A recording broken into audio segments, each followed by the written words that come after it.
अध्याय 13 प्रकृति, पुरुष तथा चेतना। जो व्यक्ति शरीर, आत्मा तथा इनसे भी परे परमात्मा के अंतर को समझ लेता है, उसे इस भौतिक जगत से मोक्ष प्राप्त होता है। अर्जुन ने कहा, हे कृष्ण, मैं प्रकृति एवं पुरुष, भोक्ता, क्षेत्र एवं क्षेत्रज्ञ तथा ज्ञान एवं ज्ञेय के विषय में जानने का इच्छुक हूँ। श्री भगवान ने कहा, हे कुंती पुत्र, ये शरीर क्षेत्र कहलाता है और इस क्षेत्र को जानने वाला क्षेत्रज्ञ है। हे भरतवंशी, तुम्हें ज्ञात होना चाहिए कि मैं भी समस्त शरीरों में ज्ञाता भी हूँ और इस शरीर तथा इसके ज्ञाता को जान लेना ज्ञान कहलाता है। ऐसा मेरा मत है। अब तुम मुझसे ये सब संक्षेप में सुनो कि कर्म क्षेत्र क्या है, ये किस प्रकार बना है, इसमें क्या परिवर्तन होते हैं, ये कहाँ से उत्पन्न होता है, इस कर्म क्षेत्र को जानने वाला कौन है और उसके क्या प्रभाव है। विभिन्न वैदिक ग्रंथों में विभिन्न ऋषियों ने कार्यकलापों के क्षेत्र तथा उन कार्यकलापों के ज्ञाता के ज्ञान का वर्णन किया है। इसे विशेष रूप से वेदांत सूत्र में कार्य कारण की समस्त अर्थ समेत प्रस्तुत किया गया है।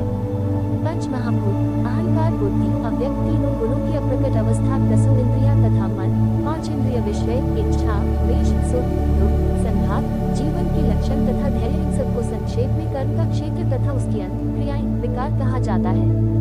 विनम्रता, दम्भहीनता, अहिंसा, सहिष्णुता, सरलता, प्रामाणिक गुरु के पास जाना, पवित्रता, स्थिरता, आत्मसंयम, इंद्रिय तृप्ति के विषयों का परित्याग, अहंकार का अभाव, जन्म, मृत्यु, वृद्धावस्था तथा रोग के दोषों की अनुभूति, वैराग्य, संतान, स्त्री, घर तथा अन्य वस्तुओं की ममता से मुक्ति, अच्छी तथा बुरी घटनाओं के प्रति संभाव, मेरे प्रति निरंतर अनन्य भक्ति, एकांत स्थान में रहने की इच्छा, जन समूह से विलगाव, आत्म साक्षात्कार की महत्ता को स्वीकारना तथा परम सत्य की दार्शनिक खोज, इन सबको मैं ज्ञान घोषित करता हूँ और इनके अतिरिक्त जो भी है वह सब अज्ञान है। अब मैं तुम्हें ज्ञेय के विषय में बतलाऊंगा, जिसे जानकर तुम नित्य ब्रह्म का आस्वादन कर सकोगे। ये ब्रह्म या आत्मा, जो अनादि है और मेरे अधीन है, इस भौतिक जगत के कार्य कारण से परिस्थित है। उनके हाथ, पाँव, आँखें, सिर तथा मुंह तथा उनके कान सर्वत्र हैं। इस प्रकार परमात्मा सभी वस्तुओं में व्याप्त होकर अवस्थित है। परमात्मा समस्त इंद्रियों के मूल स्रोत है, फिर भी वे इंद्रियों से रहित हैं। वे समस्त जीवों के पालनकर्ता होकर भी अनासक्त हैं। वे प्रकृति के गुणों से परे हैं, फिर भी वे भौतिक प्रकृति के समस्त गुणों के स्वामी हैं। परमसत्य जड़ तथा जंगम समस्त जीवों के बाहर तथा भीतर स्थित है। सूक्ष्म होने के कारण वे भौतिक इंद्रियों के द्वारा जानने या देखने से परे हैं। यद्यपि वे अत्यंत दूर रहते हैं, किंतु हम सबों के निकट भी हैं। यद्यपि परमात्मा समस्त जीवों के मध्य विभाजित प्रतीत होता है, लेकिन वह कभी भी विभाजित नहीं है। वह एक रूप में स्थित है। यद्यपि वह प्रत्येक जीव का पालन करता है, लेकिन ये समझना चाहिए कि वह सबों का संहार करता है और सबों को जन्म देता है। वे समस्त प्रकाशमान वस्तुओं के प्रकाश स्रोत हैं। वे भौतिक अंधकार से परे हैं और अगोचर हैं। वे ज्ञान है, ज्ञेय है और ज्ञान के लक्ष्य हैं। वे सबके हृदय में स्थित हैं। इस प्रकार मैंने कर्म क्षेत्र, शरीर, ज्ञान तथा ज्ञेय का संक्षेप में वर्णन किया है। इसे केवल मेरे भक्त ही पूरी तरह समझ सकते हैं और इस तरह मेरे स्वभाव को प्राप्त होते हैं। प्रकृति तथा जीवों को अनादि समझना चाहिए।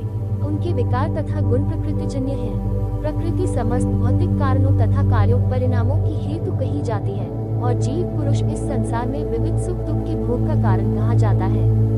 इस प्रकार जीव प्रकृति के तीनों गुणों का भोग करता हुआ प्रकृति में ही जीवन बिताता है। यह उस प्रकृति के साथ उसकी संगति के कारण है। इस तरह उसे उत्तम तथा अधम योनियां मिलती रहती हैं।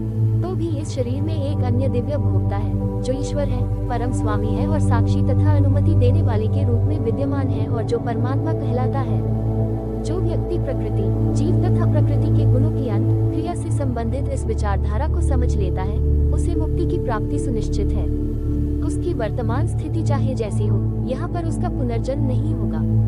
कुछ लोग परमात्मा को ध्यान के द्वारा अपने भीतर देखते हैं, तो दूसरे लोग ज्ञान के अनुशीलन द्वारा और कुछ ऐसे हैं जो निष्काम कर्मयोग द्वारा देखते हैं।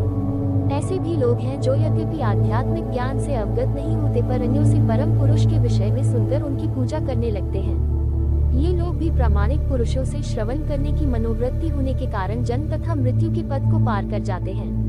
हे भरतवंशियों में श्रेष्ठ, ये जान लो कि जड़ तथा अजड़ जो भी तुम्हें अस्तित्व में दिख रहा है, वह कर्म क्षेत्र तथा क्षेत्र की ज्ञाता का संयोग मात्र है। जो परमात्मा को समस्त शरीरों में आत्मा के साथ देखता है और जो ये समझता है कि इस नश्वर शरीर के भीतर न तो आत्मा, नहीं परमात्मा कभी भी विनष्ट होता है, वही वास्तव में देखता है। जो व्यक्ति परमात्मा को सर्वत्र तथा प्रत्येक जीव में समान रूप से वर्तमान देखता है, वह अपने मन के द्वारा अपने आप को भ्रष्ट नहीं करता। इस प्रकार वह दिव्य गंतव्य को प्राप्त करता है।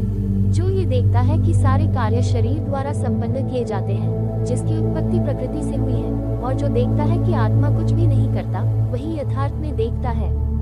जब विवेकवान व्यक्ति विभिन्न भौतिक शरीरों के कारण विभिन्न स्वरूपों को देखना बंद कर देता है और ये देखता है कि किस प्रकार से जीव सर्वत्र फैले हुए हैं, तो वह ब्रह्मबोध को प्राप्त होता है। शाश्वत दृष्टि संपन्न लोग ये देख सकते हैं कि अविनाशी आत्मा दिव्य, शाश्वत तथा गुणों से अतीत है। हे अर्जुन, भौतिक शरीर के साथ संपर्क होते हुए भी आत्मा न तो कुछ करता है और न लिप्त होता है। यद्यपि आकाश सर्वव्यापी है, किंतु अपनी सूक्ष्म प्रकृति के कारण किसी वस्तु से लिप्त नहीं होता। इसी तरह ब्रह्म दृष्टि में स्थित आत्मा शरीर में स्थित रहते हुए भी शरीर से लिप्त नहीं होता। हे भरत पुत्र, जिस प्रकार सूर्य अकेले इस सारे ब्रह्मांड को प्रकाशित करता है, उसी प्रकार शरीर के भीतर स्थित एक आत्मा सारे शरीर को चेतना से प्रकाशित करता है। जो लोग ज्ञान के चक्षुओं से शरीर तथा शरीर के ज्ञाता के अंतर को देखते हैं और भव बंधन से मुक्ति की विधि को भी जानते हैं, उन्हें परमलक्ष्य प्राप्त होता है।